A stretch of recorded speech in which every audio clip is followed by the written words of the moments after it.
Good morning, folks. Welcome back to the farm. I just don't know if we could even ask for a nicer day than today. We are about, well, we're pretty much exactly 2 weeks out from the start of lambing season here. So we're just doing a bit of prep work today. Got some old security panels there that I had up here against the barn to kind of close up the alleyway, and I pushed them out of there and got these new panels that I got from HH Farm Store out in Good Fair there last week. So just a little bit lighter, a little bit easier, a little bit more workable, and we can get all prepped up for some traffic flow here. I did clean out the barn, and I took three really big scoops actually, and then I ran out of gas in the old yellow tractor. Should have known to check that before I started, but I mean, whatever. I didn't have much shoveling and raking to do. I got most of it out with the tractor. So we got to run to town later on here for a birthday party and pick up a loop load and make a run to the Home Depot. So we might as well stop at UFA and get some gas for the tractor too. I tell you though, if these ladies, like, I know they're 2 weeks out, but like if one of them just wanted to go early, in fact, if like 20 of them wanted to just go early, just go today, like right now, this minute, that would be great. And not to get me out of a birthday party, it's just because it's such a beautiful day. And I know this isn't spring. This is not spring at all. This is fool's spring. This is false spring. It's going to be nice like this for a couple weeks. Then we're going to start lambing. I'll maybe get 2 or 3 on the ground. And then Jack Frost is going to come back, and we're going to have problems. We're going to have problems. So thinking about what potential problems we could have, we did some setup in the barn. So we got all our panels, all our lambing jugs all set up. Again, same thing, these 7-foot panels. Some of these I got last year we got them? Anyways, yeah, we got them last year from, what was the, Robin Hill. I forget what her business was called. But anyways, we got these panels from her, and then now HH Farm Store is the authorized dealer for these Edgeline panels. So we got a whole nother lift more. So all the panels are all set up. We decided this year to put 2 pens in the middle as opposed to just the ones on the perimeter. Now that's not because we think we're going to fill them, but it is because when you've got a ewe that's lambing or whatever, to try and get her into a pen, you can go around and around and around here 13 times, maybe once more, and still never get her in. So this way, this allows us to just open up a gate, go around, and kind of force her into a spot, and maybe only do 2 laps around instead of too many unnecessary ones. You'll see in each of the pens, we just hang a flat back bucket in there with a little carabiner. Just hook it right to the panel, so that way if they lamb, they can have water right away.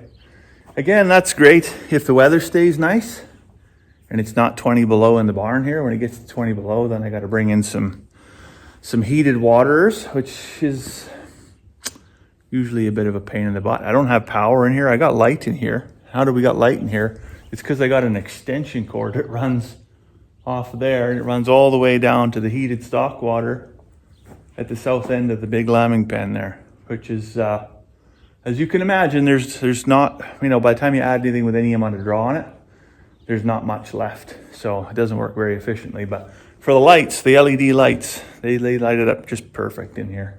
So that was supposed to be last summer's project, but terribly short-handed at work actually last summer, and probably worked more vacation days than a guy should have. Theoretically you're off work, but you're still taking calls, you're still on the computer, you're still doing paperwork or whatever. So that got old. But so last year I was supposed to trench power in from the big pole over to the barn, put a little breaker box in here, and then I was going to put on each of these 5-foot, these beams are spaced 5 feet apart, I think. Put a little electrical outlet there, so then a guy could just run a heated water bucket or whatever right off of there. That would be fantastic. You just do it all on both sides. Power on the roof for the lights. A couple receptacles up in the fort for the girls. That'd be right uptown. So that's going to be this year's project. Now, I don't know if I'm going to be the one to do it. I think I might just be the one to coordinate it. I don't expect that things are going to slow down for me at work any this summer at all. And you just kind of like, you trade time for money all the time, right? So at some point you got to think, okay, I can trade money for time. Like you never win on that equation. You never win generally paying somebody to do it. Financially, I should say. But it does get done. It does get done. So then at times when it's not viable to do those jobs, like wintertime, it's just there. It's just in place. And the struggle, it kind of pays for itself later on because you just not have to deal with the struggle. So I might just end up trying to find a contractor to come in, trench that power line from the pole. I can get the cable and I can do the electrical work. That's no problem. The guy can tinker away at that.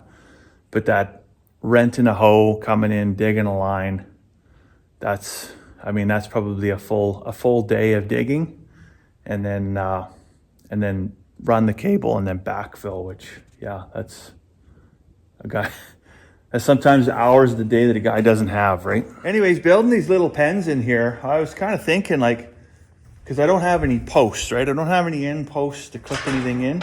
So what I've been doing is I just take a piece of chain and I just wrap around here, wrap around there, and then clip it together with a carabiner. But what I was thinking, if a guy had, like a U-bolt, and just drop a U-bolt down in those eyelets, would that work? Or would they put a bunch of pressure on here and kind of force their, bend the panel and force their way out? I'm not really sure if that's gonna work or not, but I'm gonna pick a couple up at Home Depot there today and just see if that'll work or not. At the same time, I'm gonna pick up another probably 40 feet of chain and some other carabiners, just in case the old U-bolt idea is, when the light bulb comes on, maybe it's not the brightest. So at least have the ability to put a chain on there just in case. Also got to get a spritzer and clean off the whiteboard.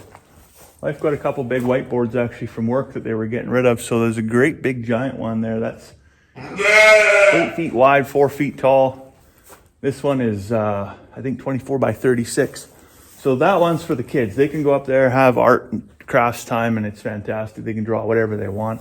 This one here we're going to use for logging all of our lambing info this year. We can just kind of keep some quick notes. We'll still maintain the book, of course, but that'll just be some quick and dirty notes that we can have readily available. Say you come out at 2 o'clock in the morning, you can just scratch it on there and done. Hey ladies, how do you like the new digs? Pretty uptown, eh?